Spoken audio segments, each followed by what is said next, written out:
चला मंडळी, आज बनवूया तुरीच्या दाण्यांच्या कचोऱ्या. तुरीच्या दाण्यांच्या कचोऱ्या बनवण्यासाठी इथं मी तुरीचे दाणे घेतलेले आहेत. सोबतच धने, जिरे, शोपा, लसण, कोथिंबीर आणि हिरव्या मिरच्या हे घेतलेल्या आहेत. इथं आपण लाल तिखटाचाही वापर करू शकता आणि कचोऱ्या बनवण्यासाठी मैदा.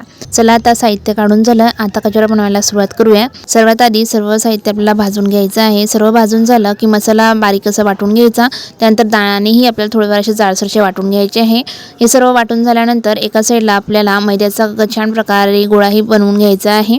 मैद्याचा गोळा बनवून झाला की तो सेट होतोय तोपर्यंत आपण इकडे जो मसाला वाटून घेतलाय त्याला फोडणी देऊया. तर फोडणीसाठी एका कढईमध्ये तेल तापवायचं, त्यामध्ये थोडीशी मोहरी टाकायची आणि आपण जो मसाला वाटून घेतलेला तो त्यामध्ये टाकायचा. सोबतच दाणेही टाकून द्यायचे. वरतून थोडं मीठ वगैरे, हळद आणि थोडाफार काळा मसाला वगैरे टाकायचा आणि थोडं परतून घेतलं म्हणजे आपला मसाला तयार होतो.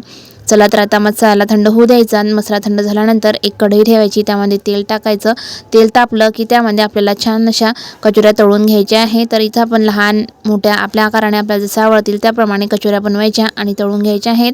तर कचोऱ्या कशा बनवायच्या काय वगैरे हे सर्व काही मी माझ्या लॉंग व्हिडिओमध्ये व्यवस्थित सांगितलेलं आहे. त्यासाठी तुम्ही माझ्या लॉंग व्हिडिओला नक्की भेट द्या आणि अशा गरमागरम तुरीच्या कचोऱ्या बनवा आणि तुम्ही नक्की खा, कारण सीझन संपायच्या आधी तुरीच्या दाण्यांची कचोरी नक्की बनली पाहिजे.